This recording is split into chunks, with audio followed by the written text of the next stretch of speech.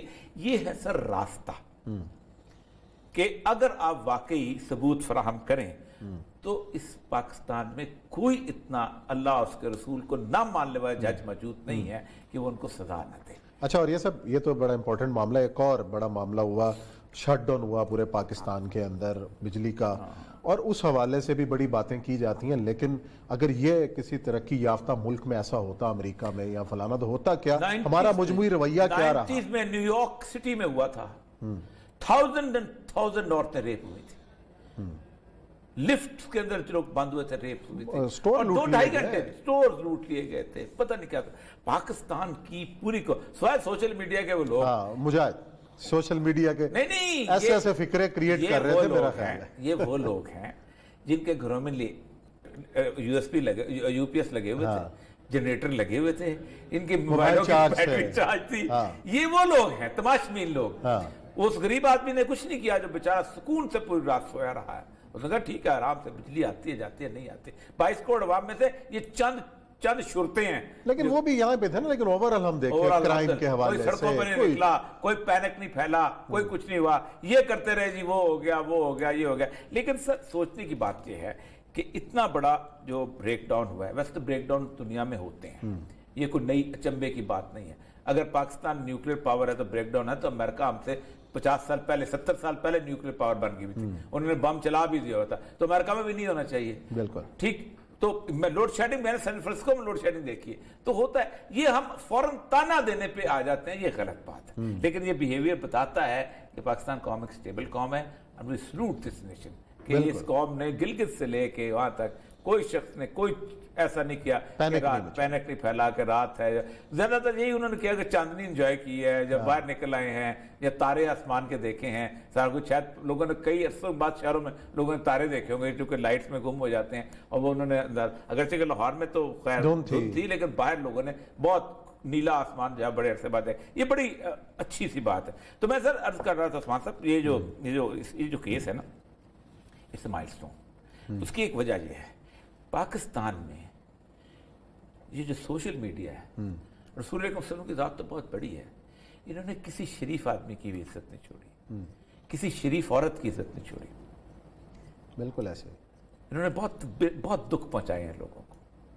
یہ وہ لوگ ہیں جن کی بنیاد پہ لوگوں نے خودکشیاں کی ہیں۔ آج سے 18 سال پہلے نیا میں کالم لکھنا شروع ہوا تھا 2001 میں، آپ کو یاد ہوگا کہ ایک سکینڈل آیا تھا اس کا نیٹ کیفیز کا، نیٹ کیفیز کا، 3 لڑکیوں نے خودکشی کی تھی۔ ایسے ہی ان کو لگام پڑنی چاہیے۔ اچھا، اور یہ تو بڑا امپورٹنٹ معاملہ، ایک اور بڑا معاملہ ہوا، شٹ ڈاؤن ہوا پورے پاکستان کے اندر بجلی کا، اور اس حوالے سے بھی بڑی باتیں کی جاتی ہیں، لیکن اگر یہ کسی ترقی یافتہ ملک میں ایسا ہوتا، امریکہ میں یا فلانا، تو ہوتا کیا؟ ہمارا مجموعی رویہ کیا رہا؟ 90s میں نیو یارک سٹی میں ہوا تھا، 1000 عورتیں ریپ ہوئی تھی، لفٹ کے اندر لوگ بند ہوئے تھے، ریپ ہوئی تھی، سٹور اور لوٹ 2-2.5 لیے گھنٹے سٹور لوٹ لیے گئے تھے، پتہ نہیں کیا تھا۔ پاکستان کی پوری کو سوائے سوشل میڈیا کے وہ لوگ، مجاہد سوشل میڈیا کے نہیں ایسے فکرے کریٹ کر رہے تھے، میرا خیال ہے یہ وہ لوگ ہیں جن کے گھروں میں USB لگے، UPS لگے ہوئے تھے، جنریٹر لگے ہوئے تھے، ان کے موبائلوں کی بیٹری چارج تھی، یہ وہ لوگ ہیں تماشبین لوگ۔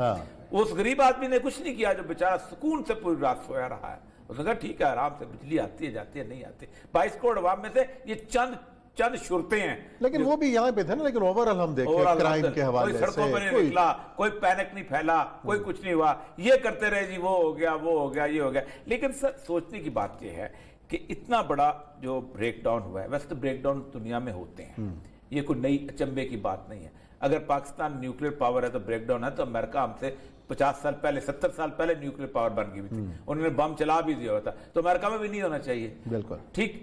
تو لوڈ شیڈنگ، میں نے سین فرانسسکو میں لوڈ شیڈنگ دیکھی ہے، تو ہوتا ہے یہ، ہم فوراً تانا دینے پہ آ جاتے ہیں، یہ غلط بات ہے۔ لیکن یہ بیہیویئر بتاتا ہے کہ پاکستان قوم ایک سٹیبل قوم ہے، and we salute this nation کہ اس قوم نے گلگت سے لے کے وہاں تک کوئی شخص نے کوئی ایسا نہیں کیا کہ پینک نہیں پھیلا کہ رات ہے۔ زیادہ تر یہی انہوں نے کیا کہ چاندنی انجوائے کی ہے، جب باہر نکل آئے ہیں یا تارے آسمان کے دیکھے ہیں، سارا کچھ۔ شاید لوگوں نے کئی عرصوں بعد شہروں میں لوگوں نے تارے دیکھے ہوں گے کیونکہ لائٹس میں گم ہو جاتے ہیں، اور وہ انہوں نے اگرچہ کہ لاہور میں تو خیر دھند تھی، لیکن باہر لوگوں نے بہت نیلا آسمان جہاں بڑے عرصے بعد ہے، یہ بڑی اچھی سی بات ہے۔ تو میں سر عرض کر رہا تھا عثمان صاحب، یہ جو کیس ہے نا، اٹس اے مائل اسٹون۔ اس کی ایک وجہ یہ ہے، پاکستان میں یہ جو سوشل میڈیا ہے، رسول اللہ صلی اللہ علیہ وسلم کی ذات تو بہت بڑی ہے، انہوں نے کسی شریف آدمی کی بھی عزت نہیں چھوڑی، کسی شریف عورت کی عزت نہیں چھوڑی، بالکل ایسے ہی۔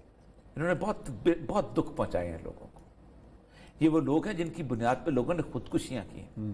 آج سے 18 سال پہلے نیا میں کالم لکھنا شروع ہوا تھا 2001 میں، آپ کو یاد ہوگا کہ ایک سکینڈل آیا تھا اس کا نیٹ کیفیز کا، نیٹ کیفیز کا، 3 لڑکیوں نے خودکشی کی تھی۔ ایسے ہی ان کو لگام پڑنی چاہیے، ان کو ہینگ ہونا چاہیے، اور پوری قوم کو متحد ہونا چاہیے ان کے خلاف۔ چلیں جی، اسی نوٹ کے ساتھ پروگرام کو ختم کرتے ہیں، کل انشاءاللہ نئے موضوعات کے ساتھ آپ کی خدمت میں حاضر ہوں گے۔ اپنا خیال رکھیے گا، اللہ حافظ۔